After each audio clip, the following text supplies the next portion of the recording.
Depende da espécie de prorrogação que nós estamos falando, né? É a prorrogação ordinária, que seria a prorrogação do prazo de vigência para aqueles contratos que estão previstos nos incisos do artigo 57, a resposta é sim, né? Hoje, principalmente, quando nós estamos vivendo uma retomada dessa ideia do planejamento das compras públicas, nós não podemos imaginar, não podemos admitir uma situação em que a administração pública não se programa, não se planeja, não avalia adequadamente a sua demanda para já entender e compreender que se trata de uma situação com possibilidade de prorrogação, né? Então essa característica da contratação, ela precisa estar prevista no instrumento convocatório, precisa estar prevista no contrato. A previsão no instrumento convocatório, inclusive, ela se presta a fomentar a competição. Não é?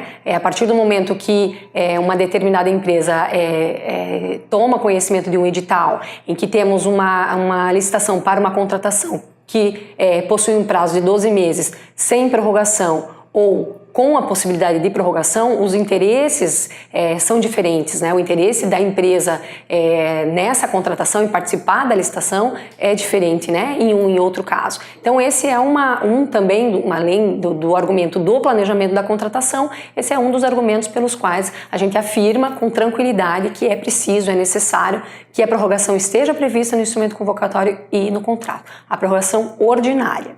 Nós temos uma prorrogação chamada extraordinária, né, que é a prorrogação prevista no parágrafo 4º do artigo 57 e que vai ocorrer em situações extraordinárias, né, excepcionais, em que a administração necessite, além do prazo previsto para os serviços continuados de até 60 meses, né, quando já se chegou naquele momento final, no prazo final que a lei de licitações estabelece e possibilita a vigência dos contratos de serviços continuados, então ela teria a possibilidade de prorrogar esse ajuste por mais 12 meses. Como nós estamos diante de uma situação excepcional, não se aplicaria então a obrigatoriedade de que essa prorrogação, essa espécie de prorrogação estivesse prevista no instrumento convocatório e no contrato. Então a ordinária sim, a extraordinária não.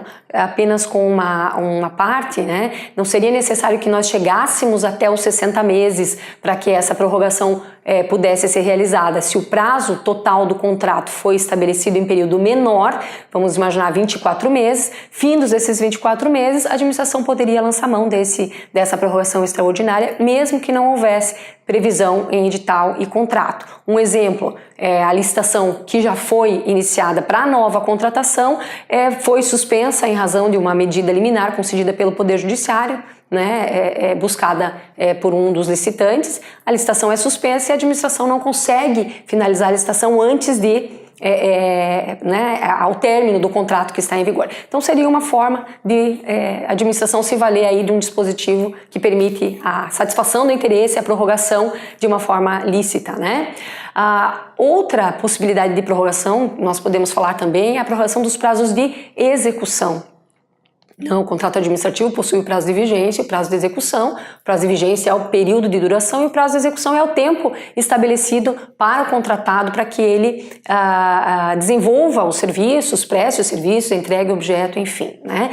Situações podem ocorrer durante a execução do contrato, e a lei estabelece isso no parágrafo 1º do artigo 57, que não permitam que esse prazo de execução originariamente seja finalizado dentro do previsto, né? Muito comum, um exemplo muito simples no caso de obras, muitas chuvas, né, que não eram possíveis de ser previstas, né, e a obra não consegue ter a continuidade o fluxo da maneira adequada, então o prazo de execução acaba sendo suspenso, né, e sendo retomado posteriormente. Então poderiam haver situações, né, isso poderia se equivaler a uma ideia de prorrogação. Não há necessidade nesse caso, justamente por conta da característica dessas situações, né, que são também situações excepcionais, não existe a necessidade de nós obrigarmos a previsão no instrumento convocatório e no contrato, nesse caso da prorrogação dos prazos de execução.